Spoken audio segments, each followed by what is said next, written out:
ಅಂತ ಕೇಳಿದ್ದೇನೆ. ಅದು ನನ್ನ ಜೀವನದಲ್ಲಿ ಇವತ್ತು ಬಂದದ್ದು ಹೌದು, ಕಾರಣ ಇಲ್ಲದೆ ಅಲ್ಲ. ಚಂಪಕನಾಡಿ ನೆಲದಲ್ಲಿ ಒಂದು ವಿಶೇಷವಾದಂತಹ ಅಶ್ವದ ಪ್ರವೇಶ. ಇದನ್ನು ಕಂಡಂತ ತಂದೆಯವರಾದಂತಹ ಹೊಸಧ್ವಜ ಮಹಾರಾಜರು ದುರಗವನ್ನ ಬಂಧಿಸುವಲ್ಲಿ ಮುಂದಾದರು. ಆಮೇಲೆ ಪಡೆಲಿಕ್ಕಿತವನ್ನು ತೆಗೆದ ಮೇಲೆ ತಿಳಿದಂತ ವಿಚಾರ, ಪಾಂಡವರು ಮಾಡಿರುವಂತಹ ಅಶ್ವಮೇಧದ ದುರಗ ಪೂಜಿಸಿ ಬಿಡಲ್ಪಟ್ಟಂತ ಅಶ್ವ ಎನ್ನುವುದು ಚಂಪಕನಾಡನ್ನು ಪ್ರವೇಶ ಮಾಡಿದೆ. ವಿಚಾರವನ್ನು ತಿಳಿದ ಮರುಗಳಿಗೆ ಕಟ್ಟಿರುವುದರ ಒಟ್ಟಿಗೆ ಹೋರಾಟಕ್ಕೆ ಅಣಿಯಾಗಬೇಕೆನ್ನುವಂತ ತೀರ್ಮಾನಕ್ಕೆ ಬಂತು. ಈ ಯೋಗ ಭಾಗ್ಯದ ಬಗ್ಗೆ ಯಾಕೆ ಹೇಳಿದೆ ಗೊತ್ತಾ? ಅನುದಿನವೂ ಅನುನಿತ್ಯವೂ ಹರಿನಾಮ ಸ್ಮರಣೆಯನ್ನು ಮಾಡುತ್ತಾ ನಮ್ಮ ಮನೆಯ ದೇವರಾಗಿ, ನಮ್ಮ ಮನದ ದೇವರಾಗಿ ಇರುವವ ಶ್ರೀಕೃಷ್ಣ ಪರಮಾತ್ಮ ಒಂದು ಹರಿಯ ದೆಸೆಯಿಂದಾಗಿ ನಮ್ಮ ಆರಾಧ್ಯ ಹರಿಯನ್ನ ಕಾಣುವಂತ ಯೋಗ ನಮ್ಮ ಪಾಲಿಗೆ ಬಂತಲ್ಲ. ಅಷ್ಟೇ ಅಲ್ಲ, ಭಾಗ್ಯ ಯಾವ ನೆಲೆಯಲ್ಲಿ ಹಂಸಧ್ವಜ ಭೂಪಾಲಿಗರಿಗೆ ಮಗನಾಗಿ ಹುಟ್ಟಿದರ ಪರಿಣಾಮವಾಗಿ ಈ ಹೋರಾಟ ಕಣಕ್ಕೆ ನಾನೊಬ್ಬ ಸೇನಾ ನಾಯಕನಾಗಿ ಆಯ್ಕೆ ಆಗ್ತೇನೆ ಅಂತಾದ್ರೆ ಇದು ನನ್ನ ಪಾಲಿನ ಭಾಗ್ಯ ಅಂತ ತಿಳಿದವ. ಯೋಗವೂ ಉಂಟು, ಭಾಗ್ಯವೂ ಉಂಟು. ಯಾವುದರಿಂದಲೂ ವಂಚಿತರಾದವನಾನಲ್ಲ.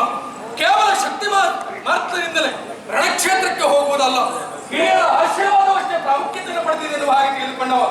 ತಂದೆಯ ಆಶೀರ್ವಾದ ದೊರಕಿದೆ. ಹಾಗೆ ಮುಂದುವರಿದು ನನ್ನ ಪಾಲಿಗೆ ಸಿಕ್ಕ ಕವಚ ಎಂತದ್ದು ಗೊತ್ತಾ?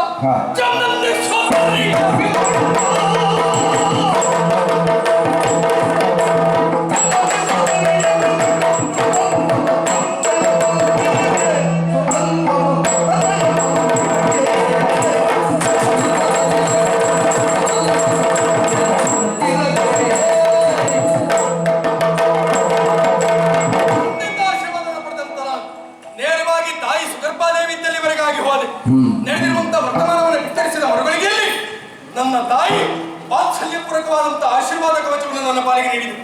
ಹರಿಯನ್ನ ಭರಿಸಿಕೊಳ್ಳುವಂತ ಎತ್ತಕ್ಕೆ ಈ ಮಗನೇ ಎನ್ನುವ ಹಾಗೆ ಆಶೀರ್ವದಿಸಿ ಕಳಿಸಿದರು.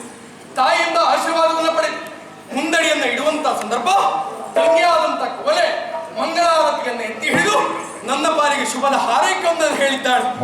ಹಾಗಿದ್ರೆ ಇನ್ಯಾಕೆ ತಡ? ನಾಳೆ ಅಂತ ಹೇಳಿದ್ರೆ ಹೋರಾಟ, ಹೊಸ ಸಿದ್ಧತೆ, ಹೊಸ ಉಪ್ಪು, ಹೊಸ ಜೀವನ ಕಂಡುಕೊಳ್ಳಬೇಕು.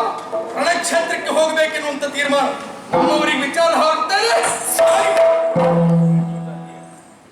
ಸ್ವಲ್ಪ ಅವಸರ ಹೆಚ್ಚಾಯಿತು ಅಂತ ಇಷ್ಟೆಲ್ಲ ಉತ್ಸುಕತೆಯಿಂದ ಹೊರಟು ನಿಂತವನ ಎಲ್ಲವರಲ್ಲೂ ಹೇಳಿದ್ದೇನೆ ಎನ್ನುವ ಹಾಗೆ ಭಾವಿಸಿಕೊಂಡೆ. ಖಂಡಿತವಾಗಿಲ್ಲ ಸ್ವಾಮಿ, ಇವರೆಲ್ಲ ನಮ್ಮವರು ಹೌದು.